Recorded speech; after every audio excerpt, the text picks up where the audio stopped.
Okay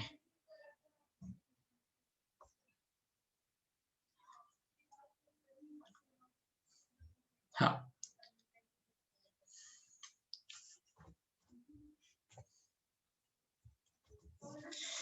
तो देखो इसमें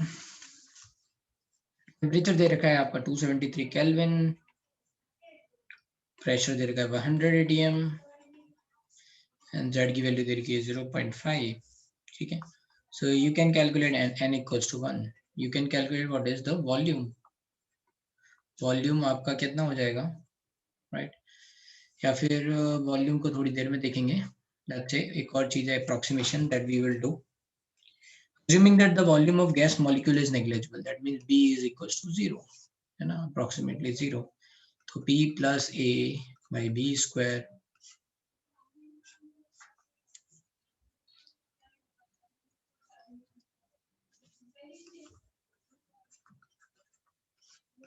into V equals to, right? तो ये आ जाएगा आपका कितना, RT. So PV plus A by B equals to RT. और अगर हम RT से डिवाइड कर दें then Z is equals to क्या हो जाएगा, we can say 1 minus A by VRT. ठीक है, तो Z की वैल्यू दे रखी है आपको 0.5, 1 minus A VRT. ये वॉल्यूम कौन सा होगा, ये वाला भी. तो अब यहाँ पे हम ये देखेंगे, this is going to be volume of container, right? This is volume of container, right? तो वॉल्यूम ऑफ कंटेनर आपका क्या हो जाएगा, V real, right? This is going to be, तो Z इज इक्वल टू क्या है, V R by V I. तो यहाँ से आप निकालो पहले 0.5 से वी आई कैसे निकलेगा, वी आई निकलेगा P V equal to N R T से. ठीक है, तो यहाँ पे देख लो P कितना है, 100, वी आई एन की वैल्यू 1, आर टी की वैल्यू कितनी है 0, 22.4. तो वी आई आ गया आपका 22.4 डिवाइड बाई 100. तो इससे वी रियल कितना आ गया 0.5. 0.5 इंटू 22.4 बाई 100 या 11.2 हो गया. Anyway 0.5 equals to 1 minus A by 11.2 by 100. ठीक है, आर की वैल्यू कितनी है, फिर ये कितना है आर टी 73, आर फिर से 22.4 हो गया, ये 100 आ गया इधर. So then you will say 100A equals to 11.2 into 22.4 equals to 0.5, है ना, इधर से इधर आ गया. फिर अब क्या होगा, ये आप मल्टीप्लाई कर लो, ये से डिवाइड कर लो. ये कितना हो जाएगा 22.4 into 0.5, 11.2 into 11.2 डिवाइड बाई 100. ये आ गया आपका, ये कुछ 1.21 के आसपास आ जाएगा फिर, क्योंकि ये तो 11 का स्क्वायर हो गया एक तरह से 1.21, 121. देखो 26.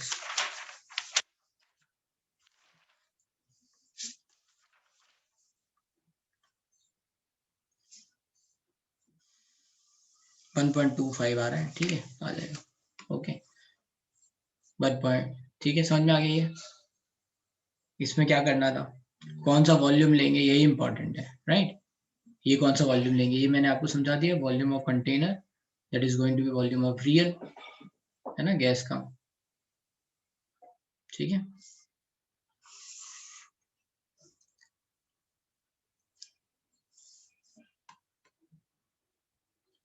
चलो और कौन सा है क्वेश्चन. एक्सपर्टाइज अटेनर का क्या था, एक मिनट में आपने कहीं भेजा था. विंडोज टू जेई 2 and 19.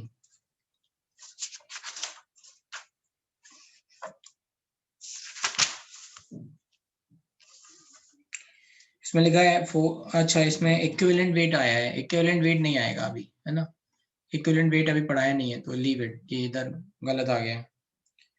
ठीक है, तो 19 देखते हैं. 19 में क्या लिखा हुआ है, एलपीजी सिलेंडर गैस. हाँ बोलो. ये सर आप एक बार अभी पढ़िए, मुझे क्वेश्चन में ही डाउट है, इंटरप्रिटेशन। अच्छा समझा देते हैं। 4.215 ग्राम, हाँ बोलो पार्थ। हाँ सर, एक्सपर्टीज अटेंडेड का 5th क्वेश्चन में नॉर्मल टेम्परेचर का मतलब क्या बोल रहे हैं? देखते हैं 5th क्वेश्चन में क्या कह रहे हैं। ठीक है, 4.215 gram of metal carbonate was heated in a hard glass tube. The CO2 evolved was found to measure this. होगा क्या देखो, एक minute. So what will happen here कि जैसे मान लो कोई metal carbonate है, let's say CaCO3 है ना, kind of, and we are going to heat it, then this is going to convert into like this है ना. So we don't know, मैंने बस एक एग्जांपल से बताया, ये सॉलिड है CaCO3 मेटल कार्बोनेट, जब उसको हीट करेंगे तो CO2 मिलेगी। तो मैं एक एग्जांपल में लिख ले रहा हूँ MCO3 है ना, MXCO3Y, ठीक है, that I am going to write. तो मैं इसको हीट करूंगा तो इससे CO2 मुझे Y अमाउंट CO2 मिल जाएगी, राइट, ओ समथिंग जो भी आएगा ये बन जाएगा, राइट, ओ भाई। नाउ ये एक रिएक्शन दे रखी है, was heated in a hard, CO2 was equal to found as measure at this, ठीक है। तो CO2 आपको पता चल गई कितनी है, what is the, let's say, तो यहाँ पे स्टोइकियोमेट्रिक कोफिशिएंट क्या है कि इसके एक मोल से यहाँ y मोल बनेगा, राइट, ठीक है ये। तो अब यहाँ पे CO2 कितना होगा, you can calculate PV equals to nRT। तो प्रेशर वॉल्यूम सब डाल के यहाँ पे आप निकाल लो कितने मोल्स आए, right, and you will get, right. तो आपको अब क्या होगा, यहाँ पे ये 1 मोल से y मोल मिलते हैं, राइट, तो इसके एक मोल से कितने मिलेंगे 1/y, के n मोल से कितने मिलेंगे n/y, and ny is equals to इसका वेट यहाँ पे दे रखा है 4.22, तो इससे मॉलिक्यूलर वेट निकल जाएगा, राइट, ठीक है, तो समझ में आ रहा है अमन, सही है।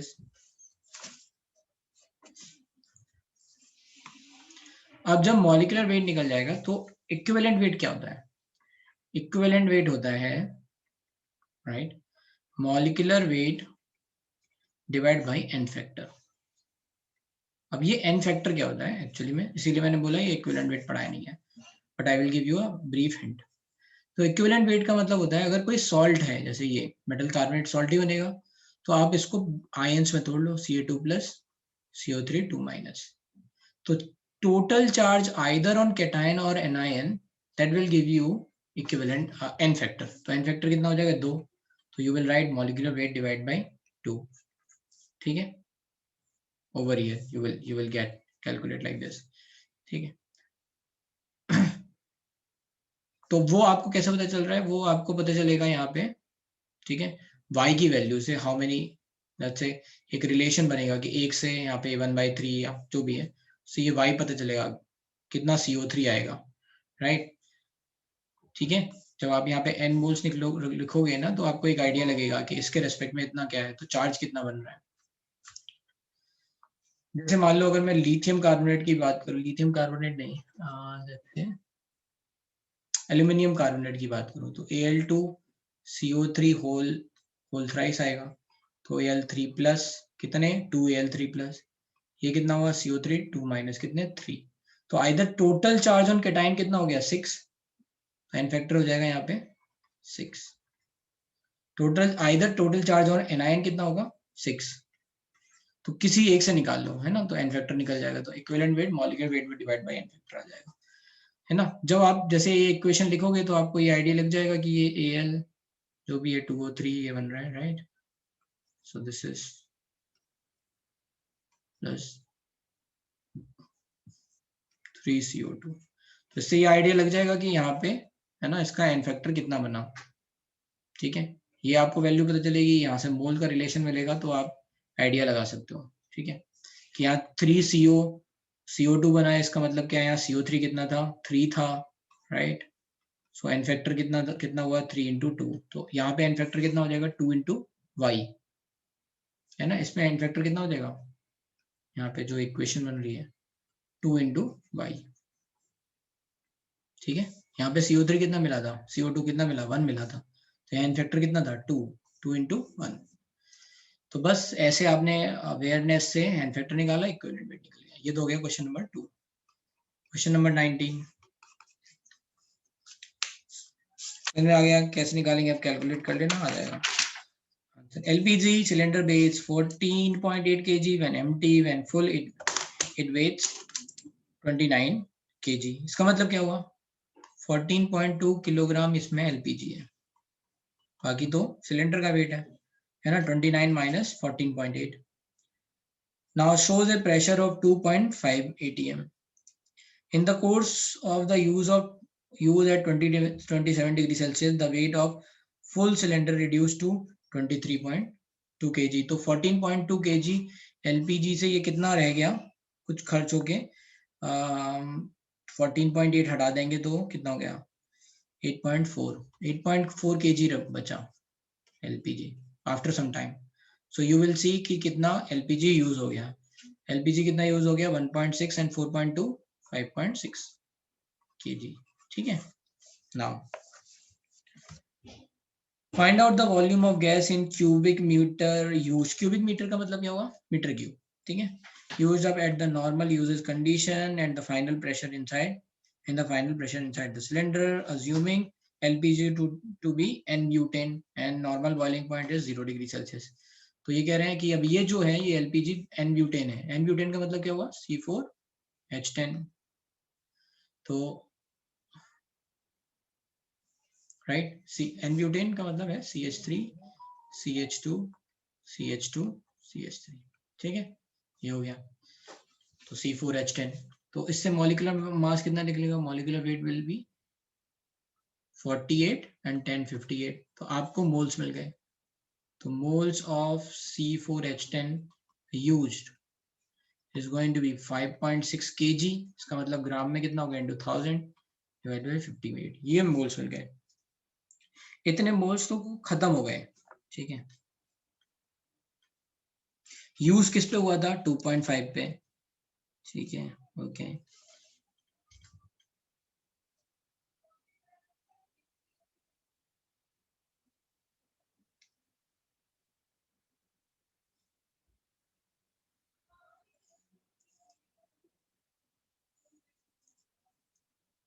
ठीक है, अब समझो,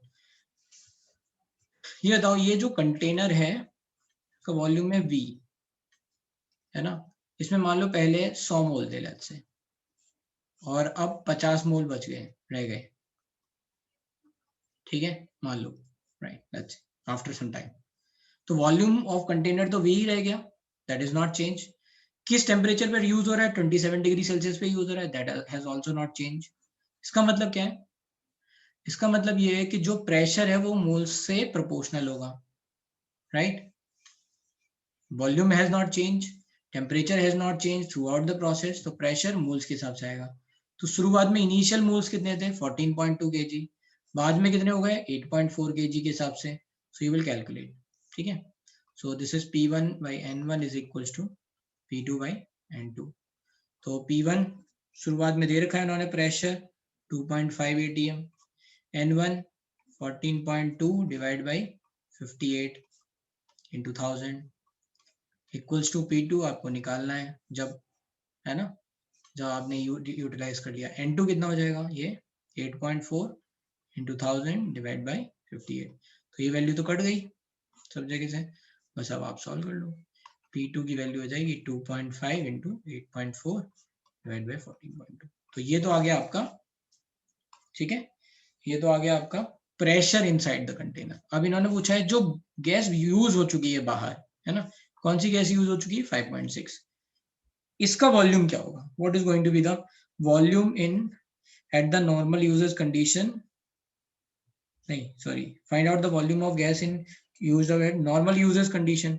तो नॉर्मल यूजेस कंडीशन में मतलब क्या होगा, बाहर अगर हम देख रहे हैं दैट इज 1 atm प्रेशर, है ना, एंड यहाँ पे मोल्स आ गए आपके 5.6 डिवाइड बाई 58 into 100। टेम्परेचर क्या दे रखा है, 27 डिग्री सेल्सियस। तो बस इससे आ जाएगा आंसर। तो वॉल्यूम निकाल लेंगे P sorry nRT by V P। देखो भाई इनसे आंसर, है ना, सही आ रहा है कि नहीं। ठीक है, समझ में आ गया ये। नॉर्मल यूजेस का मतलब फिर वो एटमॉस्फेयर में तो 1 atm ही होगा ना, तो 1 atm फिर ले लेंगे। अंदर 2.5 था वो हम समझ सकते हैं, है ना। अंदर 1 atm होगा तो बाहर ही नहीं निकलेगी गैस, राइट।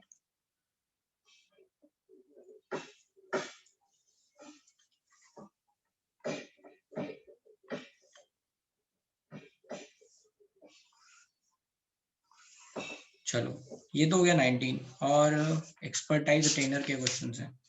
क्वेश्चन नंबर 5 लिखा है mixture of H2O vapor CO2 was trapped in a glass apparatus with volume of 0.731 ml। Okay,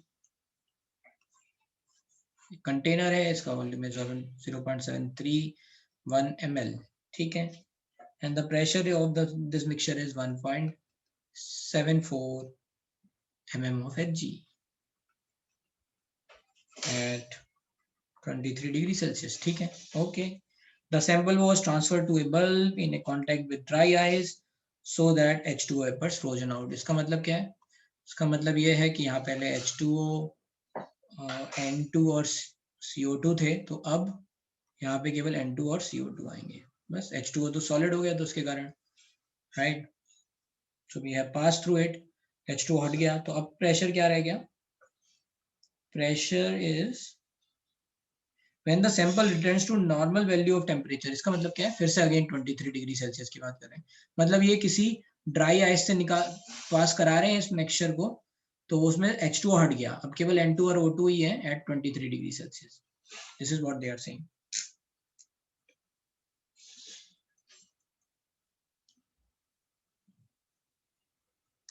ठीक है।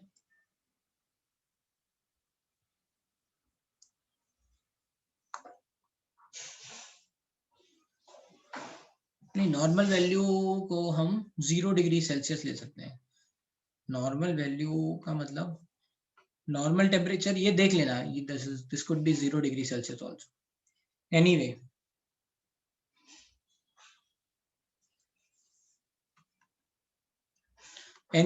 मैं क्या देख रहा हूँ उसमें। So when the return to a normal value of temperature pressure was 1.32, तो इन दोनों के कारण 1.32 आ गया, ठीक है। The sample was transfer to a bulb in contact with liquid, तो इसमें क्या हुआ? फिर CO2 फ्रोज हो गया, फिर केवल N2 रह जाएगा, उसके कारण वॉल्यूम की, उसके कारण प्रेशर आया 0.53। तो एक तरह से ये आपको पार्शियल प्रेशर पता चल गए, है ना। इसके कारण 0.53 आएगा, 0.53 को इससे सब्ट्रैक्ट कर लो, कितना हुआ? 47 और 32 0.79, और इसको इससे सब्ट्रैक्ट कर लो तो कितना आ गया? 0.42।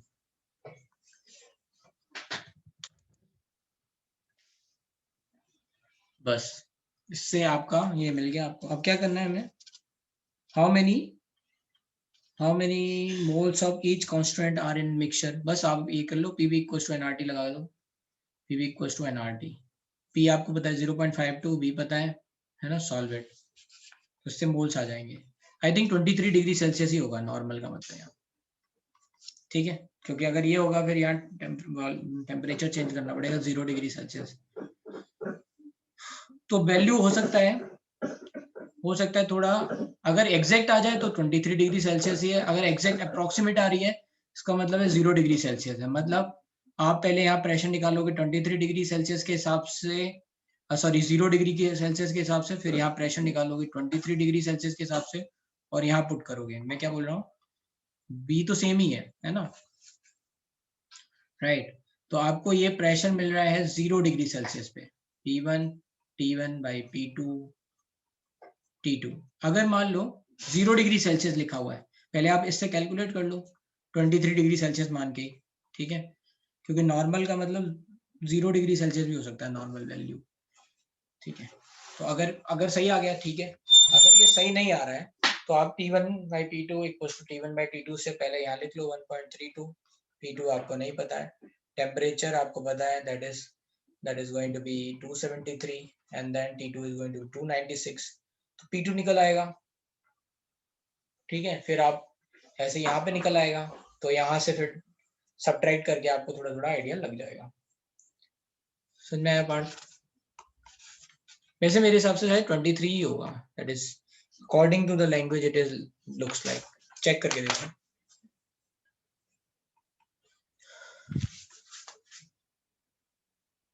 नाउ नेक्स्ट भाई, हाँ भाई क्या कौन कौन से क्वेश्चन थे? शुभम जल्दी से बताओ और कौन से क्वेश्चन है? 20 था I think. Find out the percentage of molecules in a gas at 1 atm and 27 degrees Celsius whose kinetic energy lies in the range of E and E plus 0.01 E.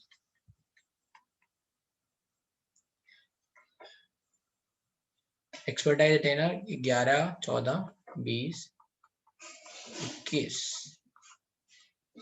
ठीक है, तो ये कह रहे हैं कि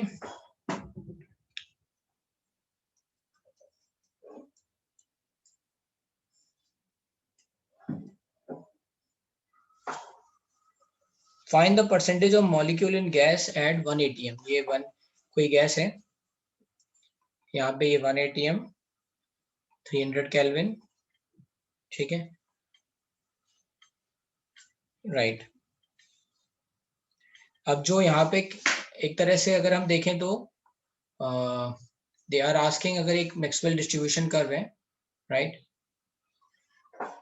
है ना, ये ऐसा कुछ कर रहे हैं, तो ये कह रहे हैं कि काइनेटिक एनर्जी जो जो यहाँ टोटल एनर्जी आ रही होगी वो काइनेटिक एनर्जी के करस्पॉन्डिंग आ रही होगी, काइनेटिक एनर्जी के करस्पॉन्डिंग VRMS है, राइट। तो ये कह रहे हैं कि बस मैं समझाने के लिए बता रहा हूँ कि VRMS और एक VRMS से थोड़ा सा ज्यादा वैल्यू, इसके बीच में how many number of molecules are going to be there, how many percentage of molecules are going to be there, ये कह रहे हैं, ठीक है।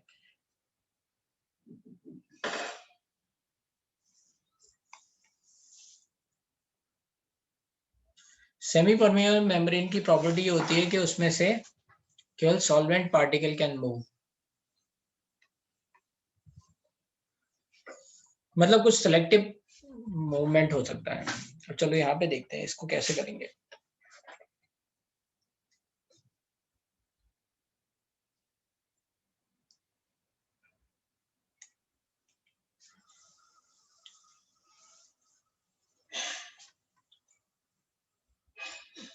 आते आते हैं एक करके जा पाएंगे।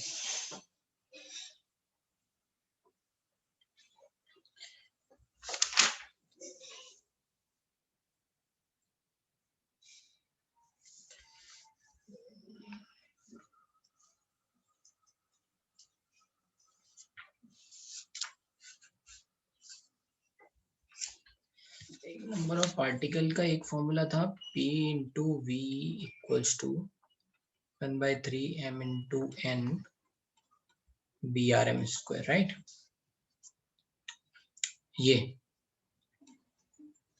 ये फॉर्मूला है। एंड P इंटू V क्या होता है? NRT, जैसे एक मोल के लिए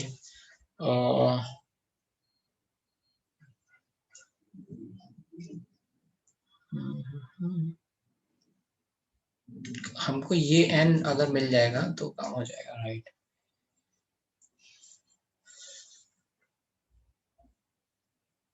चलो पहले E की वैल्यू निकालते हैं, राइट। E की वैल्यू क्या हो जाएगी? 3/2 RT, टेम्परेचर 300 केल्विन है तो 3/2 into R into 300, so that is 150 450 R, है ना। और हमको चाहिए 0.01, इसका मतलब कितना हुआ? एक तरह से 454.5 R, ठीक है, यहाँ तक चाहिए।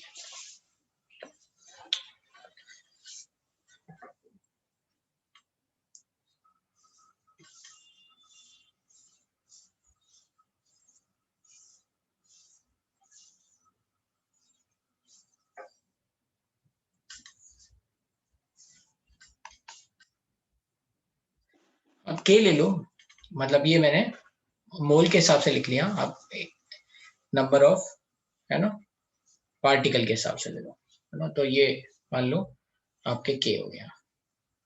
तो आपको चाहिए ये एनर्जी से यहाँ तक एनर्जी के बीच की वैल्यू चाहिए। अब यहाँ पे फिर वही है, इसको 3/2 KT इक्वल्स टू 1/3 m छोड़ दो,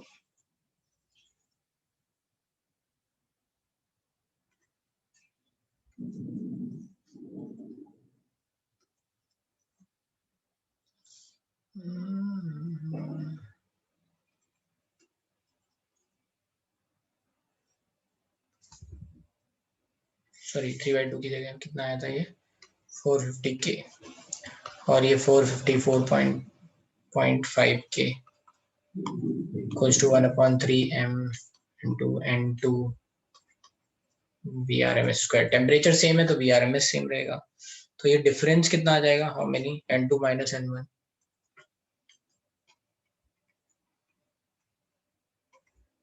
सो this is going to be, अगर देखा जाए तो 4.5K divide by into 3 m by VRMS square. Temperature same है तो ऐसा आ गया। ये तो आ गए नंबर ऑफ पार्टिकल्स। अब इनको परसेंटेज में लिखना है तो टोटल नंबर ऑफ पार्टिकल्स कितने होंगे,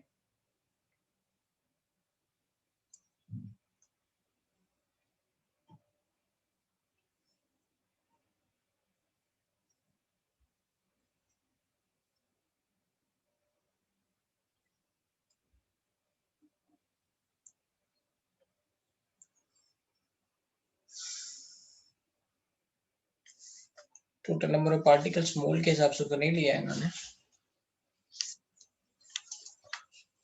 एक बार देखो आंसर कितना है इसका, 0.46% आ रहा है ना।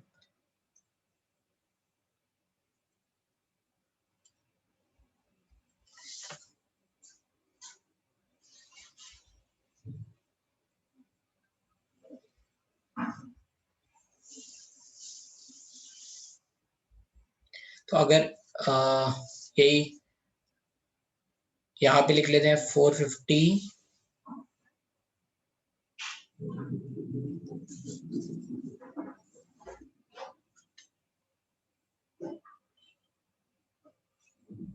लीव इट, अभी इसको थोड़ा सा ना छोड़ दो इस क्वेश्चन को, ठीक है। इसमें कहीं m की वैल्यू हमें निकालनी पड़ेगी, लेट मी चेक कि कहीं पे हमें ये निकालना पड़ेगा n क्या होगा, रिलेटिव निकालना पड़ेगा, उससे आएगा। सर अगर मैक्सवेल कर्व के एरिया निकाल लेंगे तो वो तो फ्रैक्शन ऑफ मॉलिक्यूल से देते हैं ना, तो उससे तो निकल जाएगा फिर परसेंटेज, और VRMS निकाल सकते हैं। तो इसको कैसे निकालोगे फिर, वो n वाले फॉर्मूले डाल के dn/dt। Yes sir. अच्छा, उससे आ रहा है आंसर। सर उससे आ सकता है, मैंने ट्राई नहीं किया। अच्छा ओके। क्योंकि और कोई तो फॉर्मूला है नहीं आज सच फ्रैक्शन ऑफ मॉलिक्यूल्स देने वाला। हाँ एक मिनट,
हाँ इसको एक बार ट्राई कर सकते हैं, ठीक है। तो इसको एक बार ट्राई करना, मैं भी देखता हूँ, फिर करते हैं। इसमें परसेंटेज पूछा है थोड़ा सा। क्वेश्चन नंबर 6 क्या है? क्वेश्चन नंबर 6 में लिखा हुआ है 50 liter vessel is equally divided into 3 parts with the help of 2 stationary semi-permeable membrane.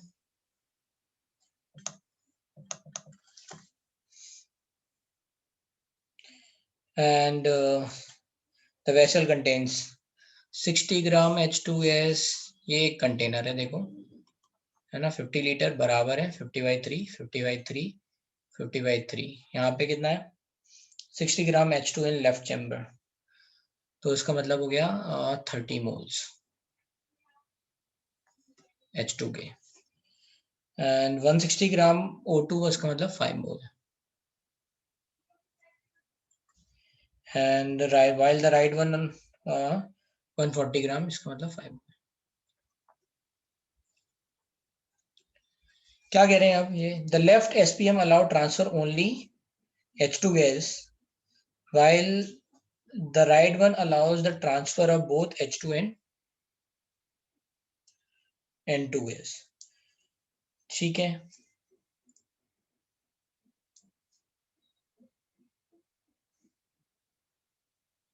तो इसमें ये कह रहे हैं कि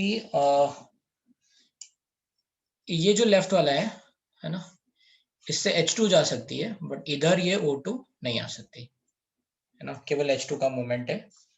और जो ये राइट वाला है, इसमें ये H2 इधर जा सकती है और इधर से N2 भी, राइट, दैट कैन गो। ठीक है, तो अब इसके कारण क्या होगा, जब ये H2 सब जगह जा सकती है तो H2 का डिफ्यूजन होगा पूरा, तो 10 मोल यहाँ रह जाएंगे, 10 मोल 10 मोल H2 के सब जगह पहुंच जाएंगे, क्योंकि बराबर वॉल्यूम है तो डिफ्यूजन के कारण बराबर बराबर मोल्स पहुंच जाएंगे। N2 के 5 मोल है तो यहाँ पे कितने रह जाएंगे 2.5 मोल N2, 2.5 मोल N2, राइट। ये और O2 वाले कहीं नहीं जा रहे हैं, right, so that is not exchanging. O2 के केवल 5 मोल इधर ही रह जाएंगे, तो ये हो जाएगा 10 मोल, हो जाएगा 17.5 मोल और ये हो जाएगा 12.5 मोल। अब क्या पूछा है इन्होंने?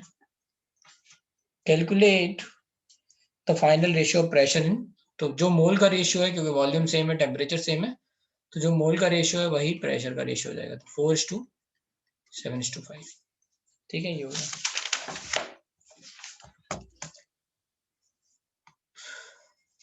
Question number 9, a barometer reads correctly because of presence of small amount of air trapped above the mercury column। ये मैं क्वेश्चन आपको बता चुका हूँ बहुत पहले जब मैंने बैरोमीटर बताया था, ठीक है, तो उसमें फॉल्टी बैरोमीटर का केस था। तो उसमें याद ये रखना है कि जो आपका बैरोमीटर ट्यूब है उसकी लेंथ फिक्स है ना, that is going to be fix. ये कह रहे हैं कि जब 755 mm है, ये 755 at a pressure of 755 mm Hg the barometer, तो ये 755 mm Hg है, बट यहाँ पे ये इसकी हाइट, टावर की हाइट 748 mm Hg आ रही है। क्यों आ रही है 748 Hg? क्योंकि यहाँ पे एयर है, उसका कुछ प्रेशर लग रहा है, right, so that is going to be 7 mm Hg। ठीक है, मान लो इसकी जो लेंथ है वो x है यहाँ पे, राइट। अब दूसरा वाला केस है, ठीक है, and at 740 mm Hg this reads 736। तो जब यहाँ 740 mm Hg है then it is reading 736, है ना, ये कितना रीड कर रहे हैं 736 mm Hg। तो यहाँ पे कितना होगा, ये 4 mm Hg हो जाएगा और इसकी लेंथ कितनी हो जाएगी x+12, क्योंकि ये 748 था तो ये 736 है, तो x+12। Now you can write P1 B1 equals to P2 E2। So this is 7x equals to 4x+12। So you can see 3x equals to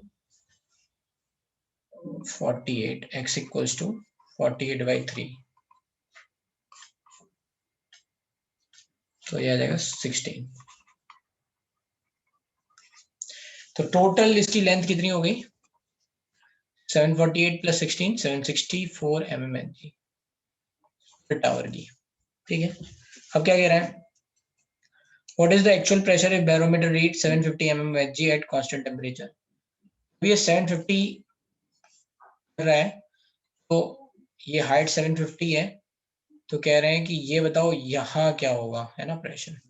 तो यहाँ समझ जाओ, ये 14 mm Hg हो जाएगा, तो बस इसका प्रेशर निकाल लो, किसी भी से भी निकाल लो। पहला था कितना, पहले वाले केस में 7 था और ये डिस्टेंस कितनी थी 16, तो ये हो गया 7 × 16 इक्वल्स टू, प्रेशर आपको नहीं पता है और ये कितनी है 14, तो बस 2 8, तो इसके कारण आएगा 8 mm Hg।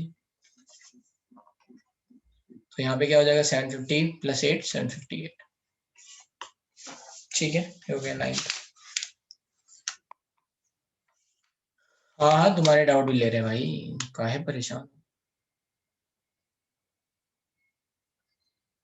हाँ गाइस 11 क्या है, 1 liter flask was evaporated, 5 grams of liquid ammonia was added to the flask was sealed with a stopcock of radius 1 centimeter, then the ammonia gas is leaked in the flask warm up to।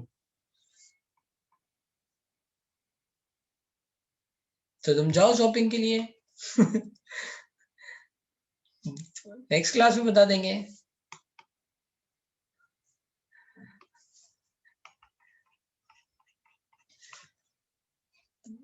Question number 11, तो 1 liter flask was evacuated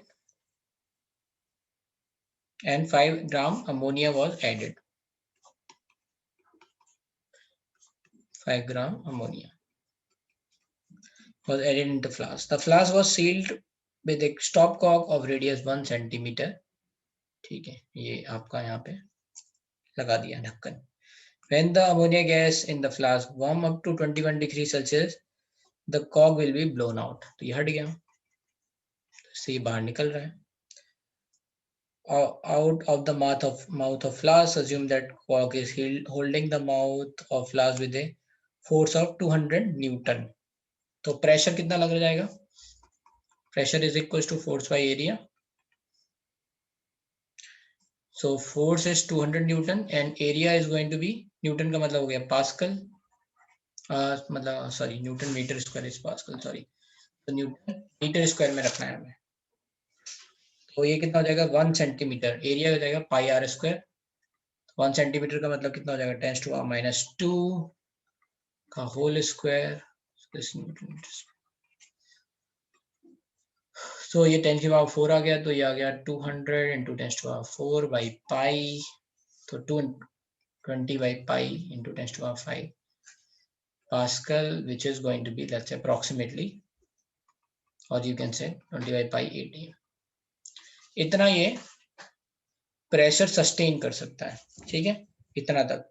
Assuming that cork is holding, तो अगर 21 degree Celsius पे ये निकल गया, इसका मतलब pressure इससे ज्यादा हो गया, राइट। 21 डिग्री सेल्सियस पे ये ज्यादा हो गया। मोल्स आपको पता है, क्या बताना है हमें,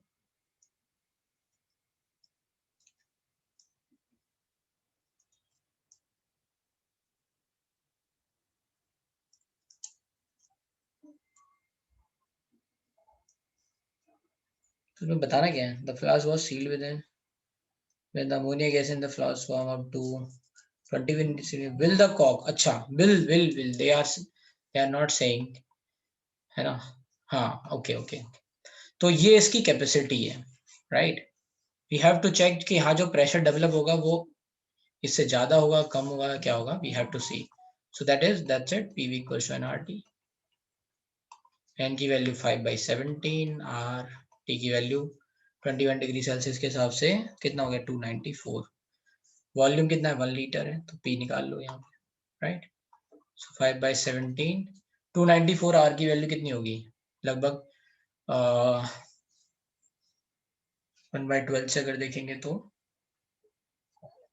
24 समथिंग हो जाएगी, लेट्स से 24 × 5 120/17, तो ये अप्रोक्सीमेटली तो कितना जाएगा 7 के आसपास आ जाएगा। और यहाँ पे ये देख लो 20 डिवाइड बाई 22 × 7, आई थिंक हो जाएगा, ये वैल्यू ज्यादा आ रही है, so it will blown out. देख लो आंसर क्या है 11।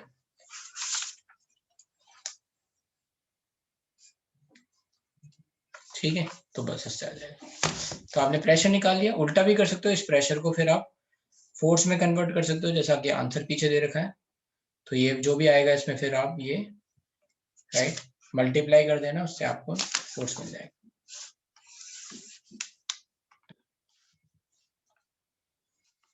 क्वेश्चन नंबर 11 के बाद कौन सा क्वेश्चन है तुम्हारा? डाउट आ गया यार।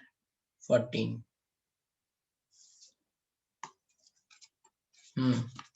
सर अगले लेक्चर में पूछ लूं क्या? हाँ ठीक है, सबने डाउट। यस, मैं तो DCH मैम है ना, उनसे भी पूछ सकता हूँ, आज है ना डाउट लेक्चर उनका। ठीक है, उनसे पूछ लेना, नहीं तो मुझसे मैं बता दूंगा। ठीक है, हाँ ठीक है, ठीक।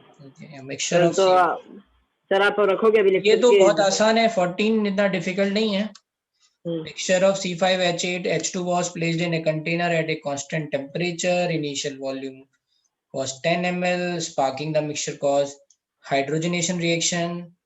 तो अब ये सब गैस गैस हैं, तो देख लो।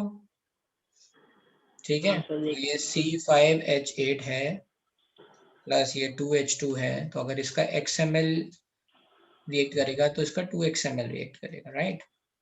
And then it is going to form C5H12 gas XML।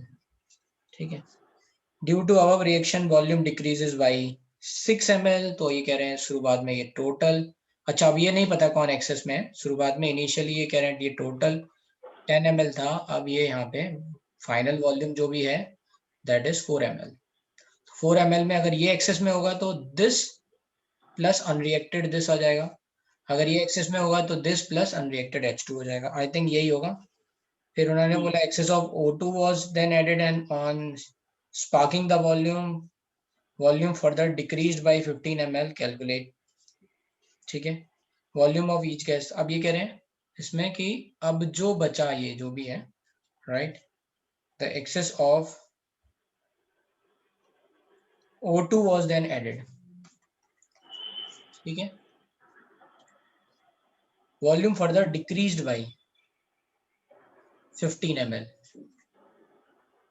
तो मतलब जो भी यहाँ पे राइट ये आपका अगर C5H12 हुआ है तो ये C5H12 O2 से रिएक्ट करके ठीक है ये बना रहा है। तो एक ये रिएक्शन हो गई, एक minute, C5H12 plus O2 yes 5CO2 plus कितना हो गया ये 6H2। तो ये कितना हो गया 5 मतलब 10 6 8 ये आ गया। ठीक है, तो जितना ये बना था वो तो ये होगा XML will react with 8XML to form 5XML और ये तो गैस बन जाएगा राइट, सॉरी लिक्विड बन जाएगा, तो ये हट गया। तो यहाँ जो रिडक्शन हुआ वो 9XML से 5XML हो गया। ठीक है राइट, और ये कह रहे हैं अगर मान लो हमें नहीं पता है, मान लो ये H2 होता तो हाफ O2, हम यहाँ से भी देख लेंगे, दो एक मतलब हिट एंड ट्रायल करना पड़ेगा यहाँ से। H2 प्लस O2 होगा तो ठीक है, तो यहाँ पे बनेगा H2O गैस। ठीक है, मान लो ये जो है ना वो है ना, यहाँ पे थोड़ा मानना पड़ेगा, लेट्स से X है ना, and X is C5H8 and H2 is YML है ना, and Y is greater than 2X, ताकि ये Y बच गया है ना अभी भी थोड़ा राइट। तो अब यहाँ पे कितना होगा, ये Y minus 2XML होगा। एक इक्वेशन ये बनेगी मतलब है ना, ये इससे कितने से रिएक्ट करेगा, Y minus 2X by 2 से करेगा रिएक्ट। कितना बनाएगा, ये तो खैर लिक्विड भी बन रहा है तो इसको छोड़ देंगे।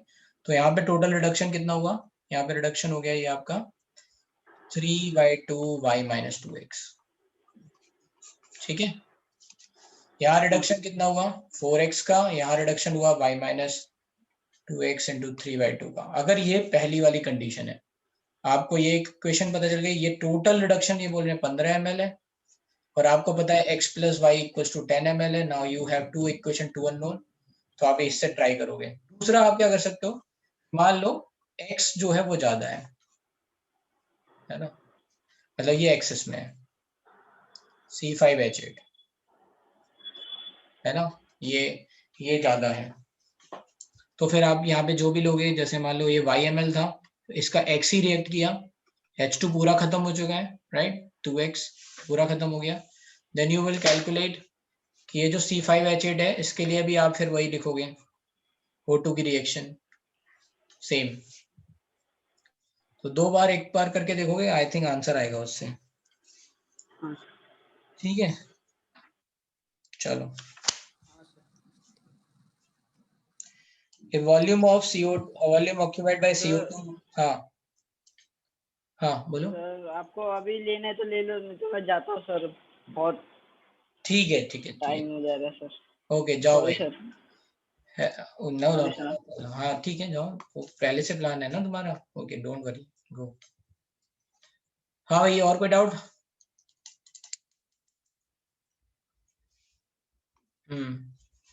सर कल मैंने आपको व्हाट्सएप किया था। हाँ, एक मिनट, कल तुमने मुझे व्हाट्सएप किया था कुछ। वो कौन सा क्वेश्चन है? यहाँ पे है, कहीं और है? इसका यहाँ का ही है, मैंने सॉल्व किया था, कुछ मिस्टेक हो रहा है, मुझे समझ नहीं रहा। अच्छा, एक मिनट, क्या क्वेश्चन था ये? 5th क्वेश्चन है। 27 degree Celsius, hydrogen leak through a tiny hole in a vessel for 20 minutes.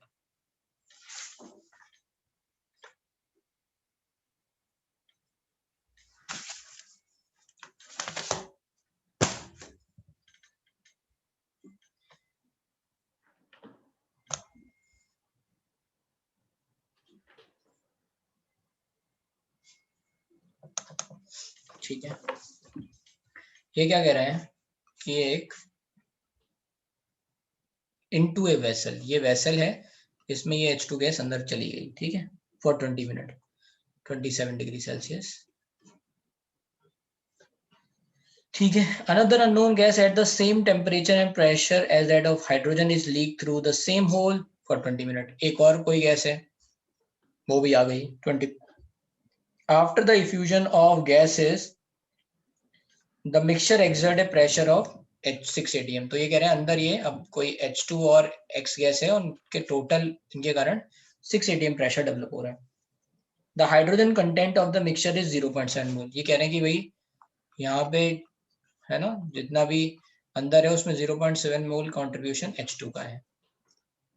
If the volume of container is 3 litre, ये 3 लीटर दे रखा है, राइट।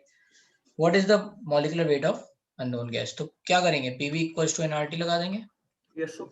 तो P आपका कितना है 6 atm, V3 N आपको पता चल जाएगा टोटल, N 300 R आ गया। तो ये आयन टोटल आ गया आपका 18 बाई 300 R। इसको मैं 1/12 ले ले रहा हूँ अभी कैलकुलेशन पर्पज से, तो 25, तो 18 बाई 0.72, ये कितना आ गया 0.72। 0.72। तो जो X गैस हुई, moles of X gas, that is 0.02। ठीक है, ऑब्वियसली अब अगर आप एक्यूरेट करोगे तो आंसर में आपका हो सकता है, एक्यूरेट आपको करना पड़े तो 24.63 करके करना, तो थोड़ा सा ज्यादा आएगा, right. This could be the mistake, but अब क्या करेंगे, अब यहाँ पे बोला है ये दोनों गैस सेम होल से पास ऑन हुई है, तो RH2 by R X is nothing but dN by dt, right. Yes dt तो सेम है 20 मिनट। तो यहाँ पे आ गया आपका कितना मोल, 0.7 moles of H2 divide by 0.02, which is nothing but equals to mx by mH2।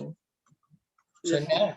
अब बस आ जाएगा। सेम किया तो नहीं आया आंसर सर, बहुत ऑफ आ रहा है इनका, कुछ आंसर 120 कुछ करके मेरा 2500 अराउंड आ रहा है। तो इसका मतलब क्या है, इसका मतलब ये है कि ये आपको अप्रोक्सीमेट नहीं, मतलब वो नहीं करना है, इसको करो जरा एक बार एग्जैक्ट वैल्यू लेके देखो।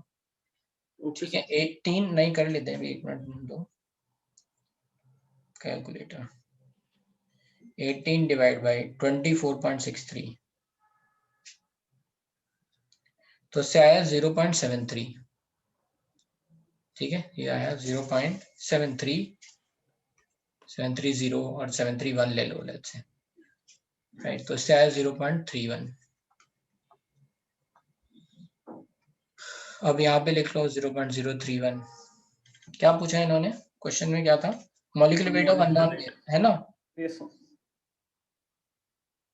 तो बस अब देखो, तो this is going to be, यहाँ पे हो गया आपका 700/31 और ये आ गया mx/mh2 का रूट।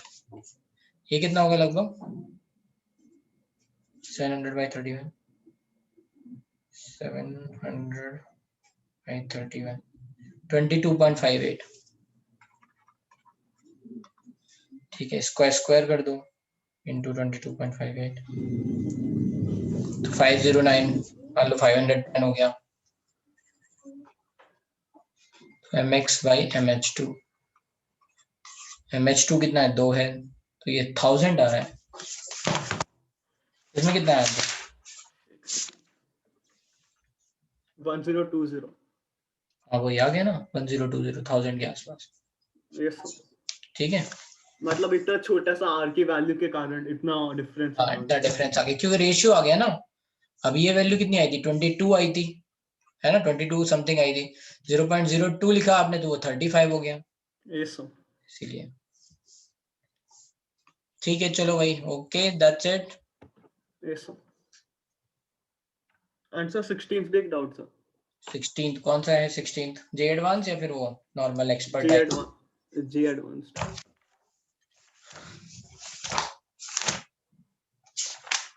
Page 160 sir. लिखा है at room temperature the following reaction proceed nearly to completion. ठीक है, NO से पहले NO2 बना, फिर N2O4 बन गया।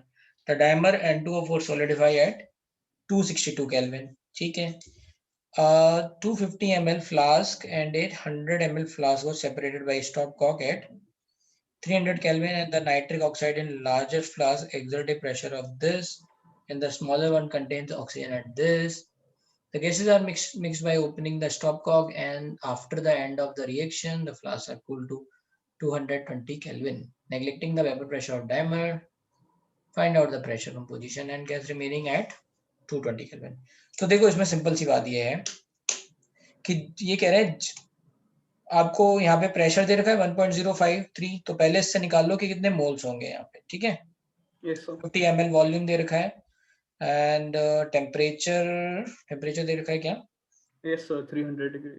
ठीक है, 300 केल्विन सॉरी। हाँ 300 केल्विन। तो अब इससे नंबर ऑफ मोल्स निकले आपके, फिर ऑक्सीजन के भी नंबर ऑफ मोल्स निकालो ऐसे ही। सर रिएक्शन होगा कब? अब सुनो तो, जब वो ओपन करेगा तब, जब उसने पहले तो मैं मोल्स मिल गए इधर और इधर। यस सर, वो अब किया। जब उसने ओपन किया तो कह रहा है रूम टेम्परेचर पे ये रिएक्शन हो रहा है, तो ऑब्वियसली आई थिंक कि NO के मोल्स ज्यादा होंगे O2 से। अब जस्ट अज्यूमिंग, ठीक है, तो क्या होगा? नहीं, O2 के भी ज्यादा हो सकते हैं, देखना पड़ेगा जो भी है आया। तो 2NO2 बनेगा और फिर ये N2O4 220 केल्विन पे तो सारा N2O4 खत्म हो जाएगा। तो जो अनरिएक्टेड ऑक्सीजन या NO होगा वो बच जाएगा बस, उसके तो कारण प्रेशर आएगा। रिएक्शन कब होगा? जब पूरा डिफ्यूज हो जाएगा उसके बाद? आपने बीच में से हटा दिया ना स्टॉप कॉक, तो जितने भी मोल्स हैं, जैसे मान लो यहाँ आए NO के आए 5 मोल, है ना, और O2 के आए मान लो 2 मोल। ओके। तो आप बोलोगे कि 4 मोल NO के O2 से रिएक्ट करके NO2 बना लेंगे और N2O4 बन जाएंगे वो, है ना, और बाकी जो बचा होगा वो NO आपका 1 मोल बच जाएगा, उसके कारण आप फिर से प्रेशर निकाल लेना, बस इतना ही है। आंसर एंड में भी वापस डिफ्यूजन होगा ना? किसमें डिफ्यूजन होगा? जब पूरा खत्म हो जाएगा तब फिर कैसे डिफ्यूजन होगा? बस लास्ट में क्या होगा? वॉल्यूम बढ़ जाएगा, 250 प्लस 100 मिला के 350 हो जाएगा। सर रिएक्शन के बाद तो एक और बार नहीं होगा क्या? रिएक्शन के बाद खत्म हो गया ना, एक चीज तो खत्म हो जाएगी ना, एक ज्यादा होगा। भाई मैं कह रहा हूँ कि जैसे मान लो NO है, इसके 5 मोल हैं, ठीक है, इसके O2 के आए 2 मोल लेट से, तो आपको पता है कि इसका बस 1 मोल बचा, बाकी ये तो खत्म हो गया, NO2 बना और NO2 से N2O4 बना। ये कह रहा है ये रिएक्शन कंप्लीशन पे जा रही है, मतलब ये है कि कोई ना कोई खत्म ही होगा तभी तो ये रिएक्शन कंप्लीशन तक जाएगी, है ना। मान लो ये एक्सेस में आ गया, अब ये आपको मोल्स मिल गए, वॉल्यूम आपका 350 ml हो गया, टेम्परेचर 220 केल्विन हो गया, राइट। बस अब निकाल लो pressure PV equals to nRT से। ओके सर, समझ गया।